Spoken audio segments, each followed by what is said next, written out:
Good morning, everybody. Happy Wednesday. Let's finish Sunset of the Saber-Tooth, chapters 9 and 10. Get ready to find out what happens to Jack and Annie and Lulu, who are trapped by the Saber-Tooth. All right, get your whole body listening ready. And here we go. Chapter 9 is called Master of the Animals. The Saber-Tooth crept forward. Jack stared in horror. "Play the flute," whispered Annie.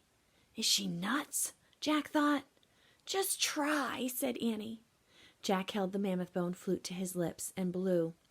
The flute made a strange sound. The tiger froze. He glared at Jack.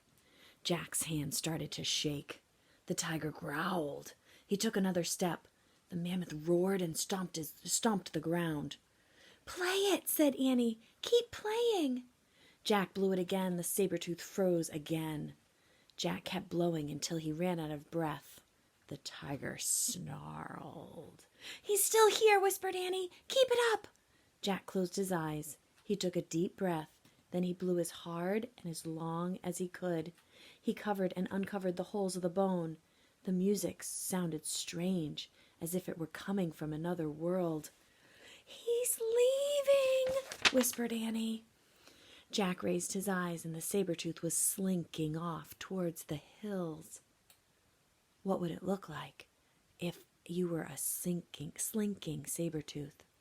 "We did it," said Annie. Jack lowered his flute. He felt very tired. The mammoth waved her trunk happily.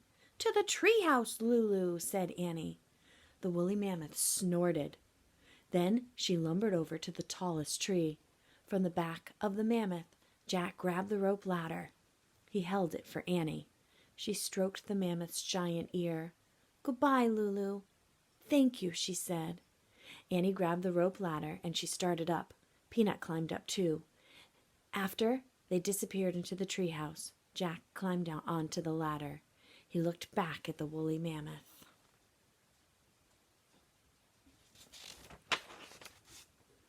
"Bye, girl," he said. "Go home now and watch out for that saber-tooth." The mammoth walked away into the sunset. When Jack couldn't see her any more, he started up the rope ladder. He pulled himself into the treehouse. "Ta-da!" said Annie. She handed the Pennsylvania book to Jack. "Phew!" Jack smiled. Now he was positive they had found the third M thing. Their mission was complete.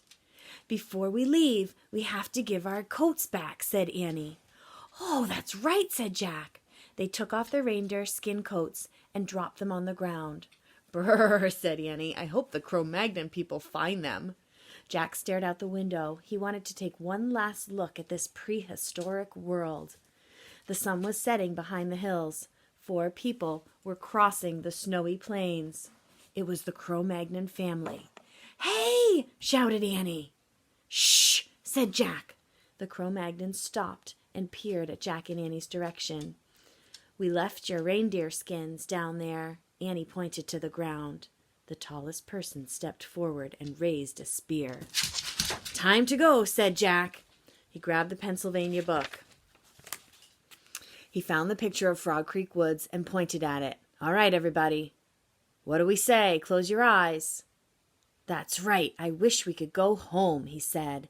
"Goodbye. Good luck," Annie called, waving out the window.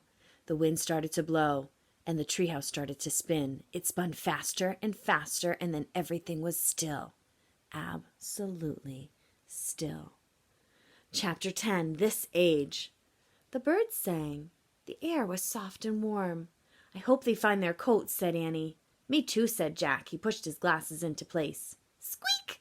"Hey, how did you find that sorcerer?" Annie asked Peanut. Squeak! "It's a secret, huh?" said Annie. She turned to Jack. "So where's the flute?" He held up the mammoth bone. Then he placed it on the M carved onto the floor, next to the mango from the rainforest, and next to the moonstone from the time of the ninjas. "Moonstone, mango, mammoth bone," said Annie. "We need just one more M thing. Then Morgan will be free from her spell." "Tomorrow," said Jack. Annie patted Peanut on the head. "Goodbye, you," she said. She started down the rope ladder. Jack gathered his things. He paused and glanced at the mouse. She stared at him with those big, brown eyes. "Thanks again for helping us," she said. Then she climbed down the rope ladder and jumped onto the ground. Jack and Annie ran through Frog Creek Woods into the street. Their neighborhood looked rosy in the sunset. It's great to be back in this age, Jack thought. Warm and safe and almost home. "I'm glad we don't have to go hunting for our dinner," he said to Annie. "Yeah, Mom and Dad already did that," said Annie, "at the supermarket. I hope they trapped some spaghetti and meatballs," said Jack. "I hope they trapped a pizza," said Annie. "Hurry, I'm starving," said Jack, and they ran up their sidewalk and through their front door. "We're home," shouted Annie. "What's for dinner?" shouted Jack. All right, everybody.